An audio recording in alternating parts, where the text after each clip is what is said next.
It's that time of year where I get to break down what happened in my Thanks for the Clients Challenge group. So stick around. You're listening to Marketing Tips with Meliss podcast.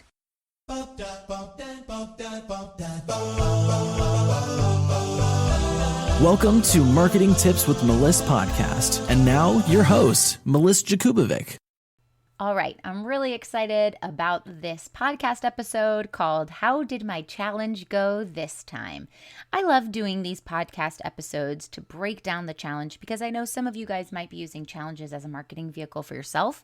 And I think it's important for me to be able to break down the data that came from this so that you can understand growth over time, you can apply it to your own business, and you can see how successful it is to stick with something, be consistent with it, learn from the data, and improve. So what that means is I'm going to be breaking down for you what happened in our challenge group, Thanks for the Clients Challenge group, April round, and then I'm going to do a quick little summary of how it compared to previous rounds running this program. All right, so this podcast episode is heavily data-driven. If it's not your cup of tea, that's okay. There's another podcast episode for you somewhere. If this is something that really interests you, get out a pen and paper and start writing down some numbers because it might be interesting for you to apply to your business in that way.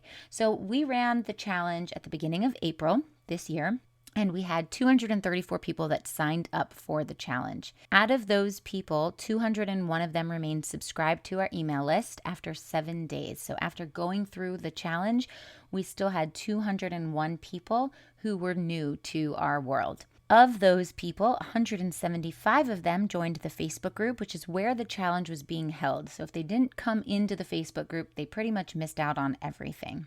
We had 73 people that downloaded the workbook from the URL and 43 people that downloaded it from the button.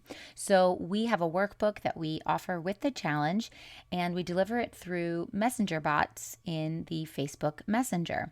So this was interesting. The first time that we've actually divided it up this way in the data, we knew generally how many people participated in the workbook in the past, but this time we wanted to see who did more from the URL, who did more from the button, and this proves that both methods are great and important to give people some options. So we had 196 people that were sent the first kickoff email reminder. That means that they were on my email list before the first kickoff. People did trickle on in later on, but 196 of them got that first email. Of that, 23.47% opened and 4.59% clicked. Then we went into the next email, letting people know that the session starts tomorrow. 174 people were given that email, 30.64% opened, 5.78% clicked. And then the event starts in 15 minutes email that goes out the first day of the challenge. 197 people got that.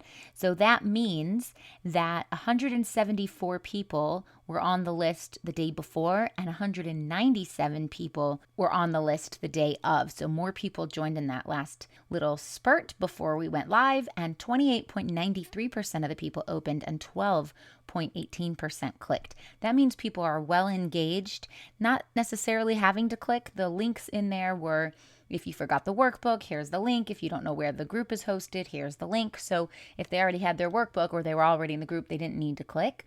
But a huge percentage, about a third of the people, actually opened the email. And these were just reminder emails, so you could read the subject and not even open the email and be reminded. So it's just good to note that data. All right, Facebook group, my intro post where I have everyone introduce themselves, and I want to know who you are, what you do, what your dreams and aspirations are. 87 people participated in that. That is amazing. We had 80 people who commented and 41 people participated in the contest, which is fantastic. That drove a lot of engagement, and it was a lot of fun the whole week long. We manually, organically invited 250 people from Facebook and 76 people from LinkedIn. We followed up with 155 of those people through Facebook, and we ended up getting 28 people in the group through our warm marketing efforts, which is about 11%. I'm very happy with that number. and 10 people were added by their friends, and we had 140 people come in through Facebook ads. Total ad spend budget, including how much I paid my team to help me, was $3,300. So that's how much it cost me to run that challenge, $3,300. The revenue that we brought in for the challenge was $43,500 minus what we spent on Facebook ads and also some other charges for my team, which was $755. So our net profit for this challenge was $39,445, which is the strongest challenge we've had to date. So in order to win the contest, you had to participate in the homework assignments every day because this helps people become very active in the group. 83% of the people who purchased participated in the homework. That number is really 100% if we're counting people who participated in the whole group live, but we did have one person purchase from the replay. So 16.67% purchased from the replay, and 83% of the people were really active in the group and did all of the homework. But because that person who purchased from the replay came in very late, what that means is all the people who purchased live, 100% of them did the homework. Want to connect about all your marketing needs and have access to all my free resources? Connect with other health and life coaches, healers, and virtual assistants that support those types of businesses. Join the fun over at magneticmarketingmastermind.com.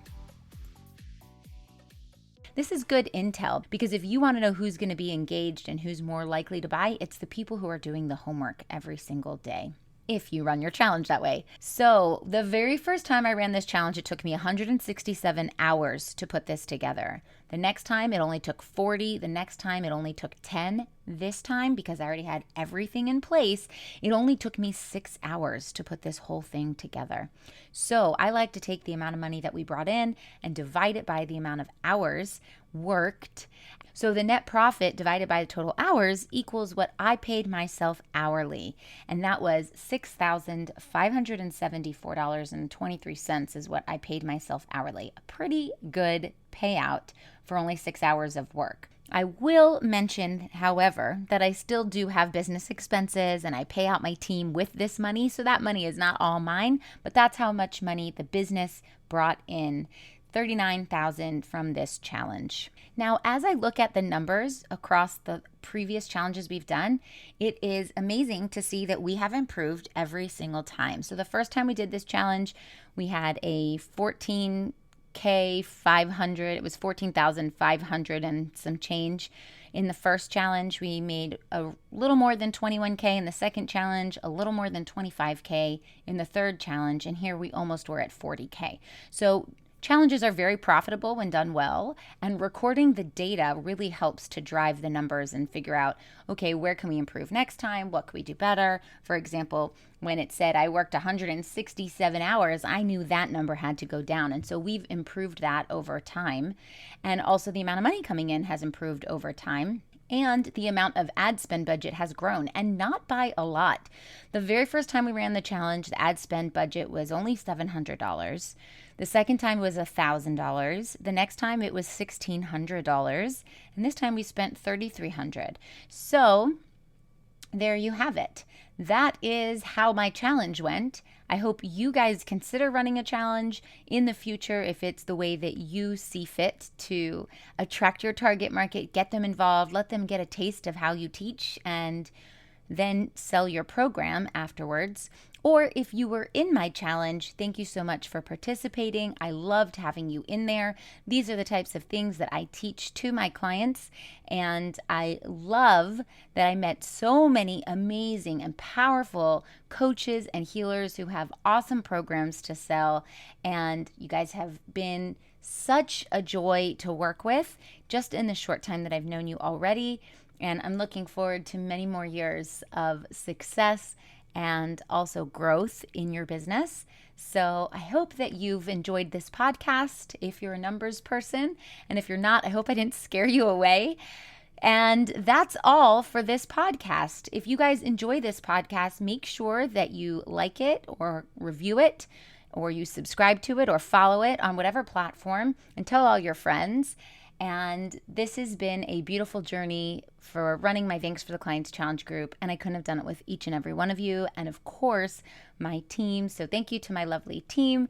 Thank you to all the people in my world who support me and follow me and learn from me. I really appreciate and love each and every one of you, and I can't wait to continue with you all. All right, have a great rest of your day, and I hope this helps. Thanks for listening to the Marketing Tips with Meliss podcast at www.marketingtipswithmeliss.com. Hey, coaches and healers, it's time to feel supported in your business. Head on over to our free community to get access to my best resources for free. I'm talking marketing tips, business strategy, feedback, and so much more. Join now at magneticmarketingmastermind.com. See you there.